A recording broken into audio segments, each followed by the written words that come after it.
अस्सलाम वालेकुम dear student. आज के इस लेक्चर में हम डिस्कस करेंगे excretion and osmoregulation of fish.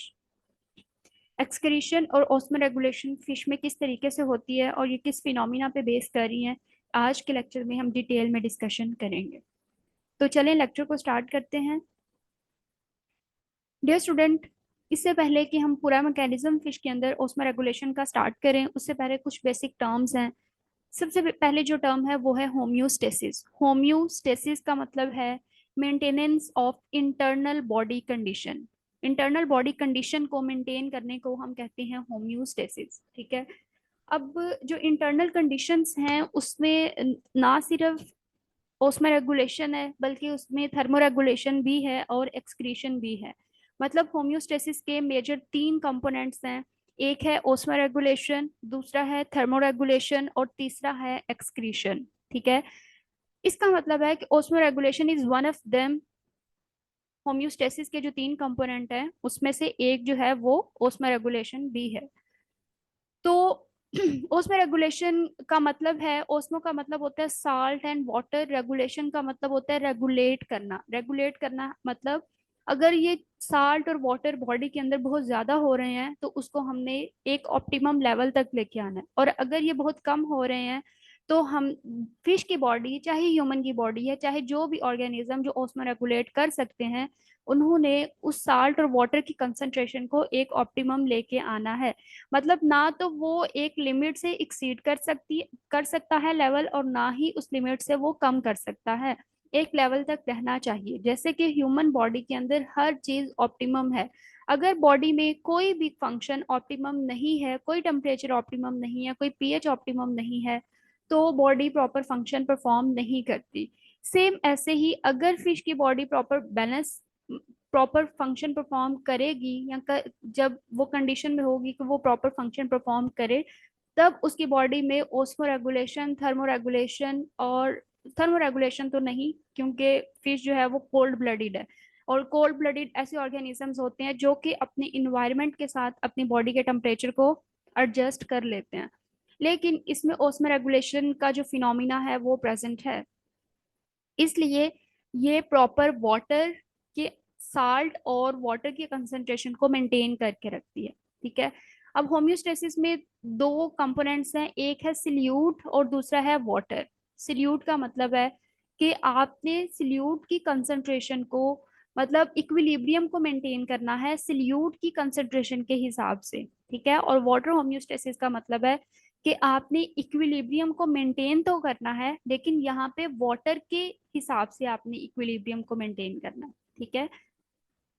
उसके बाद है ओस्मोटिक कंसंट्रेशन। का मतलब क्या है? ओस्मोटिक कंसंट्रेशन का मतलब है कि एक एक्वस सॉल्यूशन है हमारे पास। एक्वस सॉल्यूशन जो है वो क्या होता है कि जो वाटर का सॉल्यूशन है वो एक्वस सॉल्यूशन है। एक्वस सॉल्यूशन के अंदर तमाम सल्यूट की तमाम कंसंट्रेशन, मतलब आपने बहुत सारे सल्यूट ऐड किए हैं। सल्यूट का मतलब क्या है कि अगर आप पानी लो, पानी के अंदर आप शुगर ऐड कर दो, साल्ट ऐड कर दो, या कोई और चीज ऐड कर दो, तो वो तमाम क्या होंगे? सल्यूट होंगे।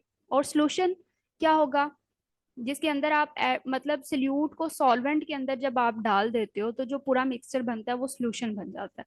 तो तमाम सल्यूट एक्वस मीडियम के अंदर उनकी जो टोटल कंसंट्रेशन है उसको हम कहते हैं ओस्मोटिक कंसंट्रेशन है। और इसका जो यूनिट है वो है ओस्मोल। ठीक है। एक ओस्मोल किसके इक्वल होता है? 1 लीटर वाटर में 1 मोल सल्यूट का, उसको हम कहते हैं ये ओस्मोल है। और मिली ओस्मोल का मतलब क्या होगा? 1/1000 ऑफ 1 ओस्मोल। ठीक है। तो ये कंसंट्रेशन को आपने याद रखना है। आगे जाके हम डिस्कस करेंगे कि फ्रेश वाटर फिश जो है उसकी बॉडी में कितनी ओस्मोटिक कंसंट्रेशन है, फ्रेश वाटर फिश जो है मैरीन वाटर में कितनी है, और एस्चुराइन वाटर में कितनी होती है।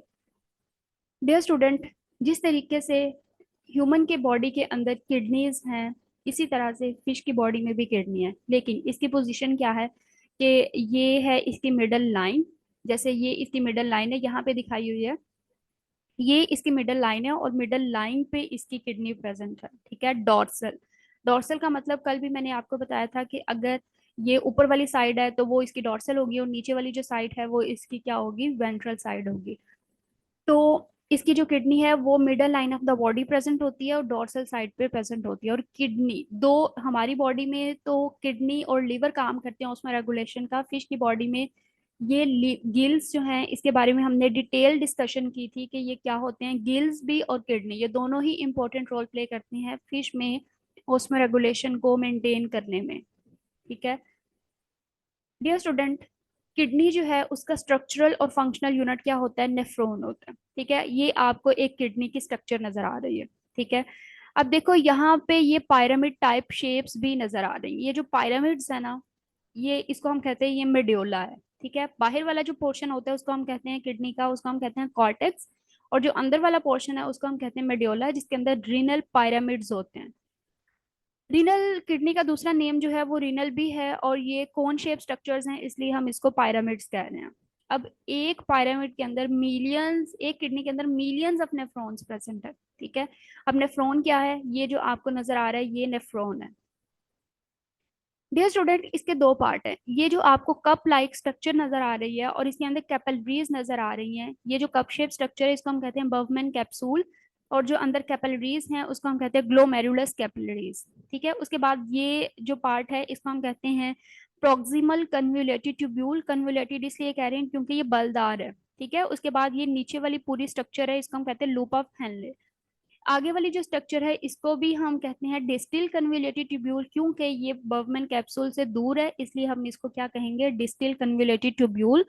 और ये इसके पास है इसलिए हम इसको कहेंगे प्रॉक्सिमल कन्वोल्यूटेड ट्यूब्यूल। जो चीज पास होती है उसको हम प्रॉक्सिमल कहते हैं, जो दूर होती है उसको हम डिस्टिल कहते हैं। और इसके साथ एक और पोर्शन होता है उसको हम कहते हैं कलेक्टिंग डक्ट।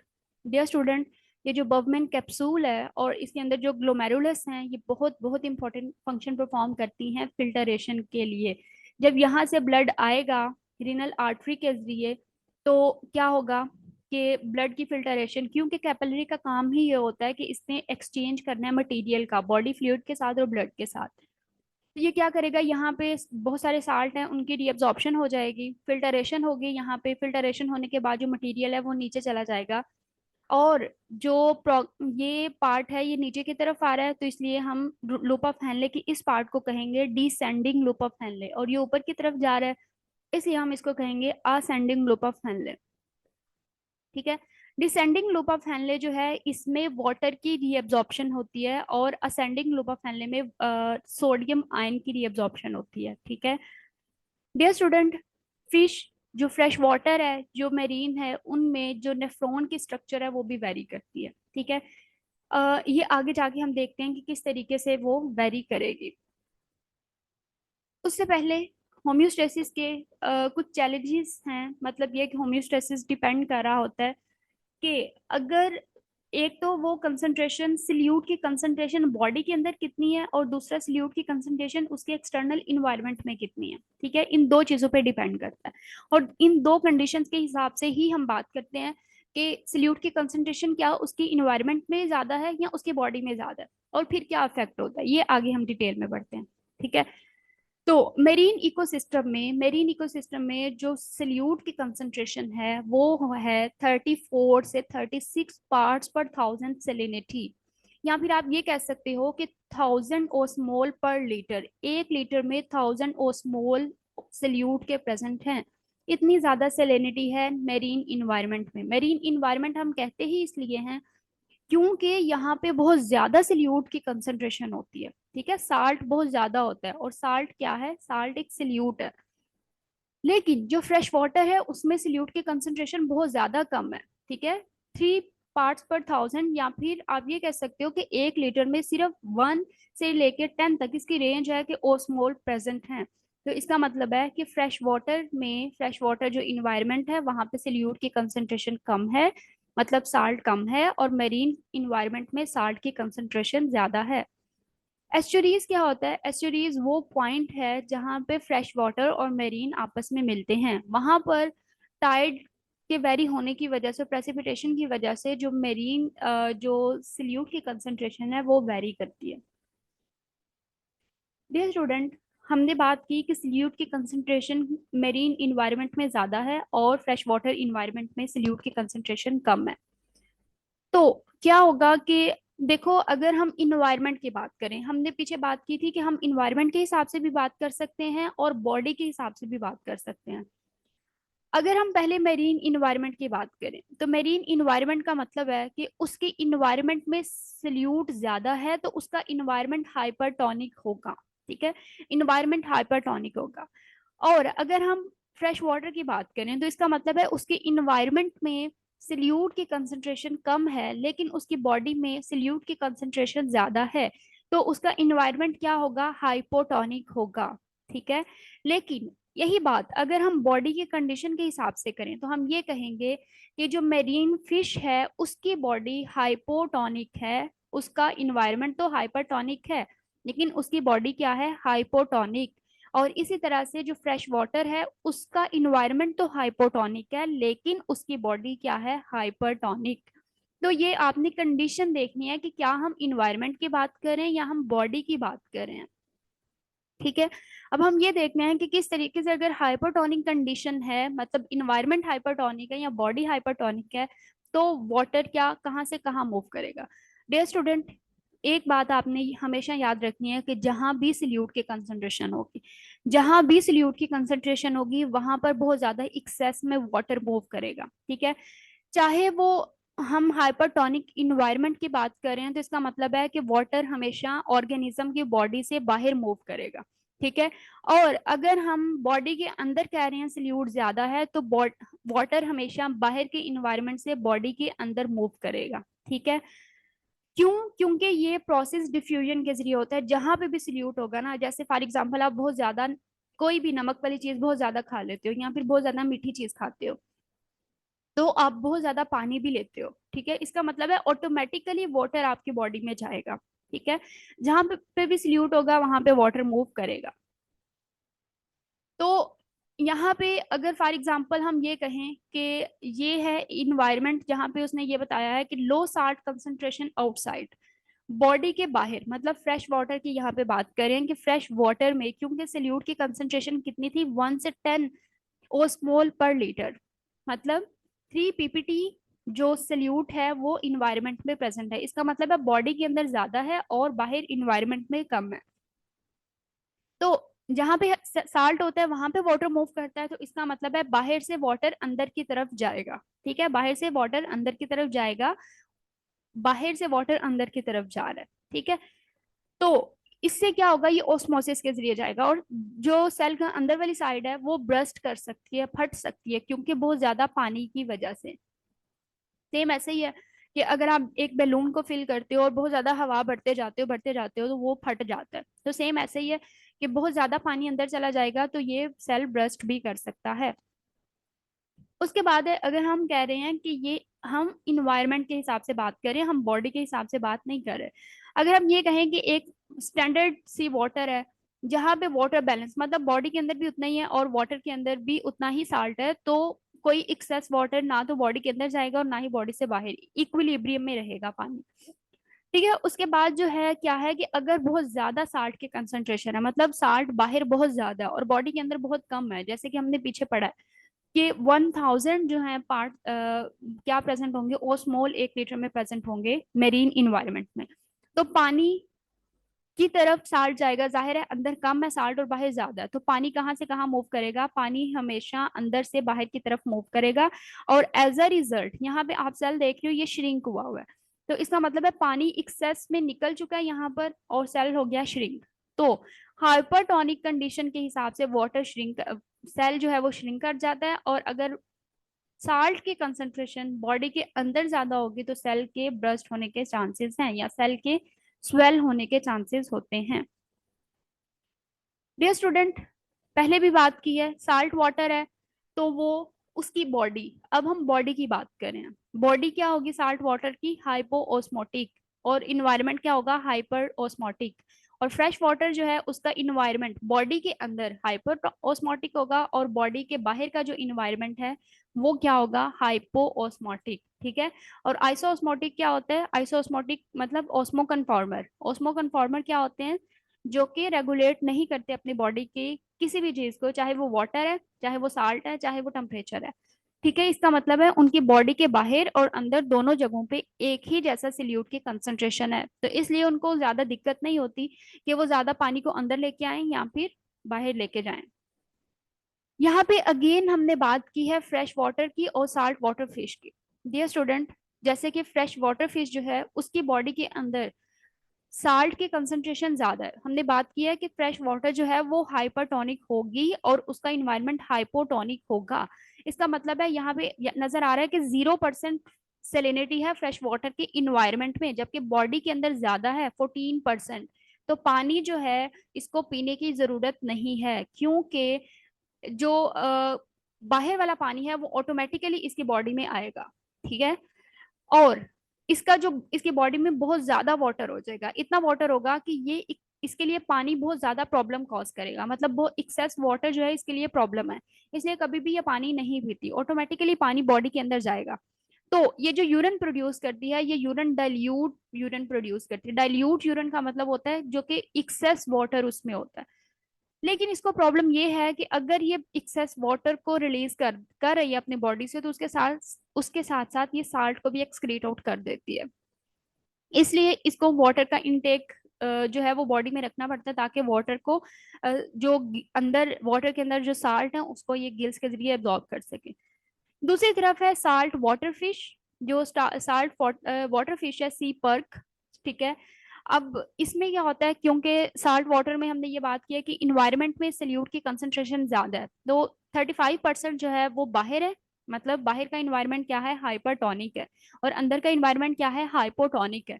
तो वाटर अंदर से बाहर की तरफ चला जाएगा, इसलिए इनको प्रॉब्लम होता है कि इनके पास जो वाटर है वो लॉस ना हो जाए। मतलब इनके लिए वाटर प्रीशियस है और इनके लिए साल्ट बहुत ज्यादा प्रीशियस है। तो इसलिए ये एक्सेस वाटर का इंटेक करते रहते हैं, और इनके पास क्योंकि साल्ट की कंसंट्रेशन ज्यादा होती है, इसलिए ये यूरिन जो प्रोड्यूस करते हैं वो कंसंट्रेटेड होते हैं। ठीक है। अच्छा जी, अगर हम और डिटेल में स्टडी करें तो जो फिश है, हर फिश जो है वो ऑस्मोटिक कंडीशंस, जो इन्वायरमेंटल ऑस्मोटिक कंडीशन है उसमें कुछ रेंज होती हैं और जिसमें वो काम कर सकती है। जैसे कि स्टिनोहेलाइन जो है, ये ऐसे ऑर्गेनिजम्स हैं जो कि सैलिनिटी को एक नैरो रेंज तक ही बेयर कर सकते हैं। जैसे कि कुछ मेरीन और कुछ ज्यादातर जो है ये फ्रेश वाटर रेंजेस हैं। ठीक है। यूरोहेलाइन जो है ये टॉलरेट कर सकते हैं वाइड रेंज ऑफ सेलेनिटी को। ठीक है। शॉर्ट टर्म चेंज जो है एस्टोराइन में जो आता है, वो उसमें सेलेनिटी जो है वो 10 से 32 पार्ट्स पर थाउजेंड्स होते हैं। और इंटरटाइडल जो है वहां पे, जहाँ पे दो टाइड्स आपस में मिलती हैं, वहां पे 25 से 40 पार्ट्स पीपीटी जो है वो सेलेनिटी होती है। जो लॉन्ग टर्म चेंज आता है वो एक्चुअली डायड्रोमस फिशेस में आता है। ये डायड्रोमस फिशेस क्या होती हैं ये भी हम डिस्कस करते हैं। डियर स्टूडेंट, डायड्रोमस फिशेस ऐसी फिशेस होती हैं जो कि अपनी जिंदगी का आधा हिस्सा साल्ट वाटर में स्पेंड करती हैं और आधा हिस्सा अपना फ्रेश वाटर में स्पेंड करती हैं। इसके साथ दूसरी स्पीशीज है एनाड्रोमस फिशेस। एनाड्रोमस फिशेस ऐसी फिशेस हैं जो रहती तो सी में है, लेकिन जब उसने रिप्रोड्यूस करना है तो वो फ्रेश वाटर में आ जाती हैं और फ्रेश वाटर में ही रहती हैं अनटिल कि उनके गिल्स इतने प्रॉपर फंक्शन परफॉर्म करें कि वो जब भी मेरीन में जाएं तो वो साल्ट को फिल्टर कर सके। ठीक है। तो जब वो मिच्योर थोड़ा सा होगी तो फिर ही वो सी वाटर में जाएगी। अगेन जब वो स्पॉमिंग में आएगी, मतलब उसका पीरियड आ गया, तो वो दोबारा से फ्रेश वाटर में आएगी और वहां पे रिप्रोडक्शन करेगी। और इसमें है salmon fish, smelt fish, shad fish, striped bass fish है और स्टर्जन्स जितनी भी हैं, ये सारी के सारी क्या हैं, एनाड्रोमस फिशेज हैं। आपको इन फिशेज के नाम पता होना चाहिए, क्योंकि समटाइम एग्जाम्स में, पीपीएससी के एग्जाम में, कोई भी एग्जाम है तो उसमें फिश ये पूछा जा सकता है कि ये जो सालमन है वो एनाड्रोमस है, डायड्रोमस है या कैटाड्रोमस है। जो कैटाड्रोमस फिश होती है ये क्या करती है, ये अपनी फ्रेश वाटर में अपनी पूरी लाइफ गुजार देती है। ठीक है। लेकिन जब इसने रिप्रोडक्शन करनी है तो रिप्रोडक्शन के लिए साल्ट वाटर की तरफ मूव करती है, वहां पे ये स्पॉमिंग करती है। और इसमें जो फिश है वो है ईल। ठीक है। ईल जो है वो कैटाड्रोमस है और जो एनाड्रोमस है वो क्या है, सॉल्मन। और इसके साथ जो आगे वाली सारी की सारी स्पीशीज हैं ये सारी क्या है, एनाड्रोमस हैं।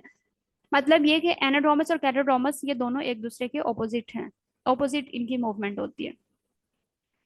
डायड्रोमस फिशेस के बारे में बताया कि यहाँ पे है फ्रेश वाटर में, जाहिर है यहाँ पे वो रिप्रोडक्शन कर रही है, एगले कर रही है। ठीक है। एगले करने के बाद यहाँ पे उसकी जो अडल्ट ये स्टेजेस हैं, फ्राई है, लार्वा है, फ्राई है, फिर पार है, स्मल्ट है, अडल्ट फिर यहाँ से बन जाएगी। जब अडल्ट होगी, मतलब ये 1 से 3 ईयर ओल्ड की हो गई है, तो उसके बाद उसके गिल्स जो है वो डेवलप हो जाएंगे। जब उसके गिल्स डेवलप होंगे और साल्ट को फिल्टर कर सकते हैं वाटर से, तो वो फिर अपने दोबारा से फ्रेश वाटर में चली जाएगी, फ्रेश वाटर में जाके अपनी लाइफ को स्पेंड करेगी, सॉरी साल्ट वाटर में चली जाएगी, साल्ट वाटर में जाके अपनी लाइफ को स्पेंड करेगी, अगेन जब स्पामिंग का टाइम आएगा तो फिर वो फ्रेश वाटर में आ जाएगी और रिप्रोडक्शन करेगी। ठीक है।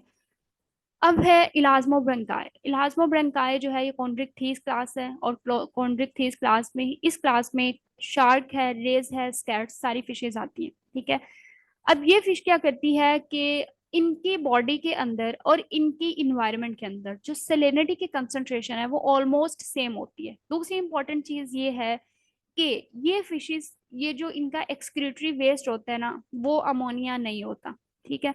ये एक तो अमोनिया नहीं होता, दूसरा ये कि जो इनके पास इनके गिल्स होते हैं ना, वो यूरिया के लॉस को ब्लॉक कर देते हैं। ठीक है। और ये इंजेस्ट करते हैं साल्ट को फूड के साथ, ताकि इसकी बॉडी के अंदर और इन्वायरमेंट के अंदर एक जैसा साल्ट की कंसंट्रेशन रहे। ठीक है।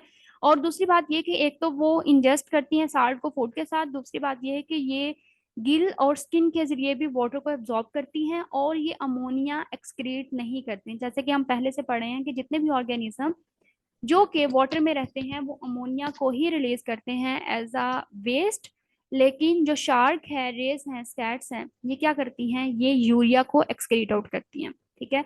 और ये जो यूरिया है ना, ये इनके लीवर में बनता है same as in vertebrates humans, और एक्सक्रीशन इसकी कहाँ से होती है, रेक्टल ग्लैंड के जरिए होती है, किडनी के जरिए होती है। अच्छा जी, यहाँ पे पहले भी हमने इसके बारे में वैसे डिटेल में स्टडी किया है कि जो साल्ट वाटर है उसके लिए वाटर बहुत ज़्यादा प्रीशियस है, और क्योंकि उसके इन्वायरमेंट में साल्ट की कंसंट्रेशन हाई है और उसकी बॉडी में साल्ट की कंसंट्रेशन क्या है, कम है। तो अल्टीमेटली जो वाटर है वो अंदर से बाहर की तरफ चला जाएगा। अगर अंदर से बाहर वाटर चला गया तो इनके पास स्कार्सिटी हो जाएगी वाटर की, तो ये इसको रेगुलेट करके रखती हैं, मैक्सिमम वाटर को इनटेक करेंगी ताकि वो साल्ट की कंसंट्रेशन, ताकि उनके पास वाटर जो है वो रिटेन रहे, और साल्ट एक्सेस में कैसे ना हो, ये अपनी बॉडी से कंसंट्रेटेड यूरिन को एक्सक्रीट आउट करती है। तो इस तरीके से ये अपनी बॉडी के अंदर सल्यूट और मतलब सल्यूट, या आप कह सकते हो साल्ट और वाटर की कंसंट्रेशन को मेंटेन करती हैं।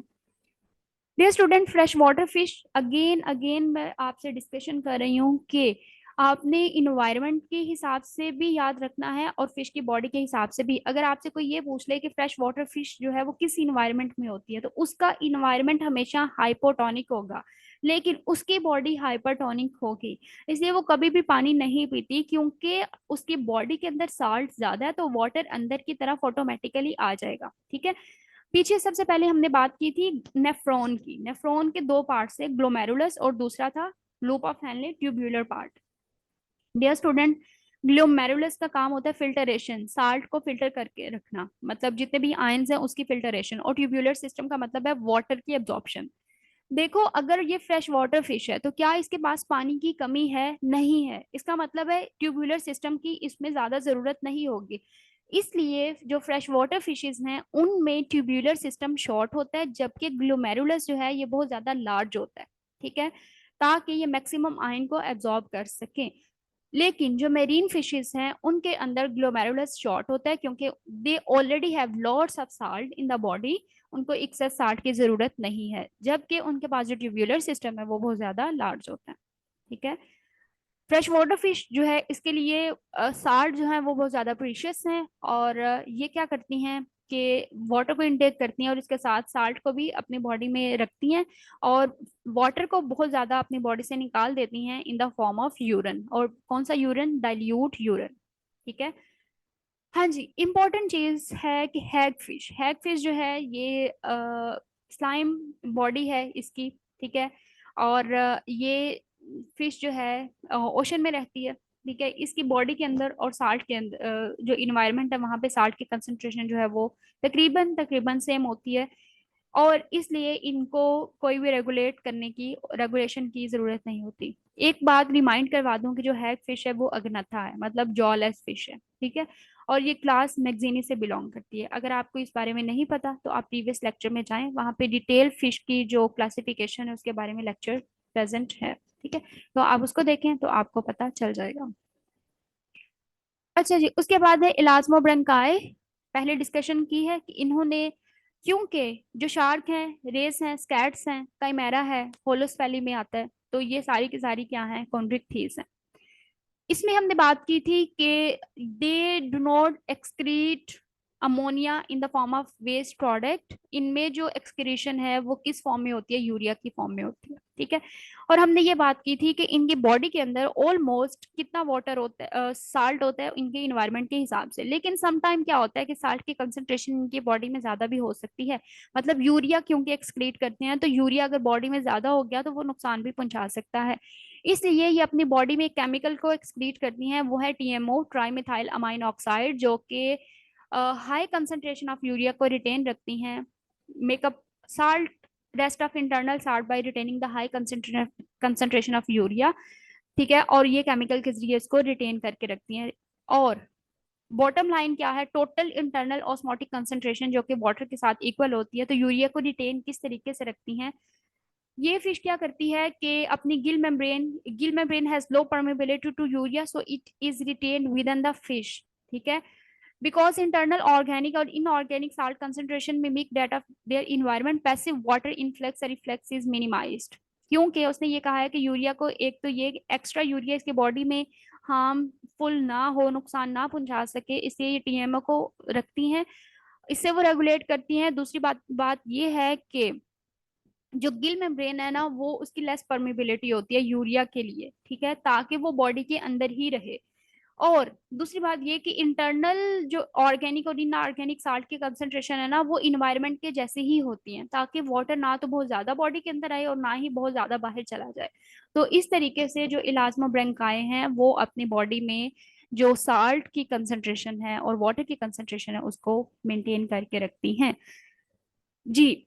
जो 90% फिश हैं वो अमोनिया एक्सक्रीट करती हैं एज अ वेस्ट प्रोडक्ट, और वो गिल्स के जरिए करती हैं प्रोसेस कॉल्ड डिफ्यूजन। डिफ्यूजन एक ऐसा प्रोसेस है जिसमें कोई एनर्जी इन्वेस्ट नहीं होती, और मॉलिक्यूल्स जो हैं वो हाई कंसंट्रेशन से लो कंसंट्रेशन की तरफ मूव करते हैं। उसके बाद 10% ऐसी फिशेज हैं जो कि अमोनिया की बजाय यूरिया, क्रिटिनाइन की फॉर्म में यूरिया को एक्सक्रीट आउट करती हैं एज अ वेस्ट प्रोडक्ट, और इनका जो वेस्ट है वो लीवर में बनता है और किडनी इसको एक्सक्रीट आउट कर देती हैं। होपफुली आज का लेक्चर आपको पसंद आया है। अगर आपको पसंद आया है तो प्लीज़ लाइक करें, सब्सक्राइब करें और बेल आइकन को दबाएं ताकि हर आने वाला लेक्चर आप तक पहुंच सके। अपना ख्याल रखिएगा। अल्लाह हाफिज।